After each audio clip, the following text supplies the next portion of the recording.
In May 2010, the streets of Kingston, Jamaica became a war zone. Security forces attacked the country's most dangerous gang, the Shower Posse, and its notorious leader, Dudus Coke. His influence reached from the top of Jamaican politics all the way to the heart of Toronto's drug scene. And it was Canadian police who helped hunt down the Kingston Kingpin. John Lancaster traveled to Jamaica to bring us this story. Far from the sun-soaked beaches of Jamaica lies Kingston, the country's financial and political capital. A city that gangs have transformed into one of the world's most violent places.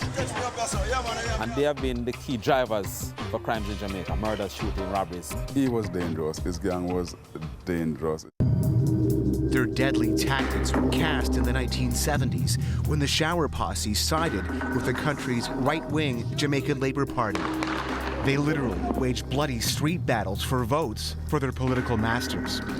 By the 1980s, they controlled much of Jamaica's gun and drug trade. Seemingly unstoppable, they set their sights on America, killing 1,400 people there in turf wars. The entire operation was run out of a small Jamaican garrison known as Tivoli Gardens, an area so dangerous to the uninvited, not even the army or police would enter. This is the heart of Tivoli Gardens in West Kingston. It's where Christopher Coke and the Shower Posse ruled with an iron fist, but it's also where it all ended for them.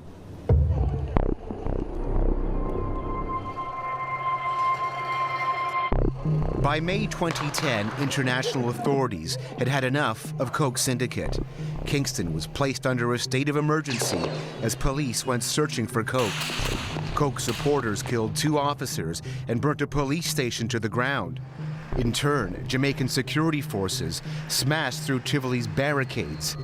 They had an American extradition warrant and pushed deep into the garrison. But Tivoli wasn't the only battle being waged. At the same time, heavily armed police in Canada were fighting the posse in our own backyards.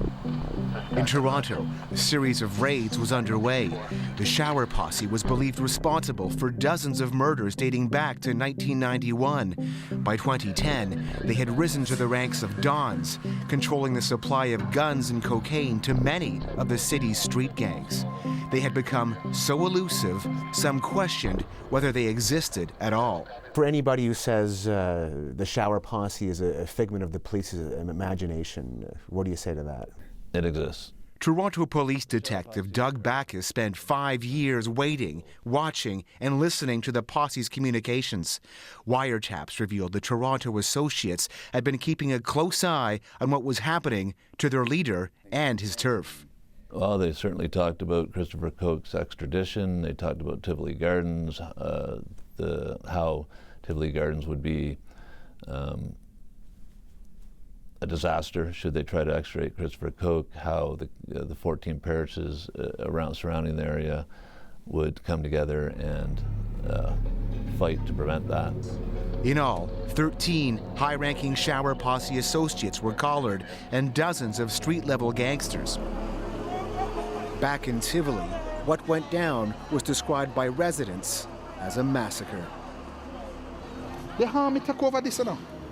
They had me take over the whole community center. Nobody couldn't go. They mash up everything in there and take it over. Wayne Francis is a community leader who showed us the battle scars that remain from the incursion. Heavy caliber gunfire pits many of the buildings. 30 or 40 more heavy artillery rounds. Yes, man. Heavy caliber. 73 people died here, including children and an American visiting his grandmother. And they took her grandson from her, take him back upstairs, kill him, wrap him up in the sheet and dry him downstairs in front of her eyes. She can't recover up to now. So those are some of the wounds, may I tell us, can't heal, can never heal. Down the street in Tivoli's Java block, Marjorie Grant says security forces entered her home and dragged her 2 unarmed sons away. They were shot seconds later. Come and look, I see 17-year-old one laid on there, so die. He's dead? Yeah, he's dead. So was her 20-year-old. Her neighbors saw it too. That's where I lost a brother, but there is a God, and I have my kids and I have to live, but I'm sorry for her. Many more people, some don't even find their dead, all know. You used to look like this before. Yeah. Marjorie Hines survived the incursion, but remains disfigured by a bomb that was dropped into Tivoli by security forces. Her husband was shot nearby, and like most of the dead, he was buried in Tivoli's Maypen Cemetery. 20 months later, the graves remain unmarked. Some contain bodies piled on top of bodies. But the intense door-to-door searches failed to locate Coke. It was feared he may have slipped out of Jamaica again. By then, Toronto police wiretaps had picked up intelligence that Coke had entered Canada under an alias. In the months leading up to the incursion, his movements were so closely guarded by the Toronto arm, police could never find him. To this day, the Toronto associates refuse to even acknowledge the posse exists, let alone ties to Coke. It'll be a death sentence. No ifs, ands, or buts? I mean, there might be some exceptions, but for the most part, you're putting your life at a risk, certainly if you're deemed a snitch. They did admit, though, they were trafficking in guns and drugs. A money trail led to 2 mansions in these hills overlooking Kingston, built by the Toronto associates. So how long have you been an officer then? 35 years and counting. The homes, a symbol of Toronto's cocaine trade, and the profits being made, according to Jamaica's Deputy Commissioner of Police. Yes, he in fact had a franchise in Canada, and there were persons there who would have left Jamaica, would have gone to Canada, and then had to send back tribute payment to him. And the tribute payment came back in the form of cash or in the form of illegal guns. While the noose was seemingly tightening, Coke was still nowhere to be found. And we have put ourselves the sights. In Tivoli, Superintendent Terrence Ben's officers were getting closer. They had rounded up hundreds of suspected Shower Posse supporters. They made the Shower Posse's Tivoli headquarters their own.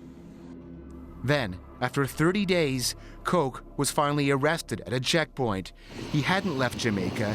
He had been hiding out, disguised in a woman's wig and glasses. The Americans quickly whisked him away to stand trial on conspiracy, drug, and gun charges he has since pleaded guilty to. The entire episode has affected me deeply. The bloody hunt for Coke forced Jamaica's then Prime Minister to resign in disgrace over his ties to the drug lord. In Tivoli, the man who showered residents with gifts and enemies with bullets is missed to this day, even by those who almost died because of him. I don't know if I was no bad man. I don't know if that. You understand me? Yeah, he's a nice man. Help the kids, help old people, everybody. He's a man for the whole world. It's a worldwide world for man, trust me. That one man's arrest has changed an entire country. Since Coke's capture, Jamaica's murder rate has plummeted 32%. And in Canada, those series of gang raids has put Toronto's murder rate at a 25-year low. And crippled both countries' most feared international gang. If it's alive, it's very dormant. We don't hear any activities that they are integrally involved in. For now, anyway, Jamaicans can put some of their darkest days of violence behind them. John Lancaster, CBC News, Kingston, Jamaica.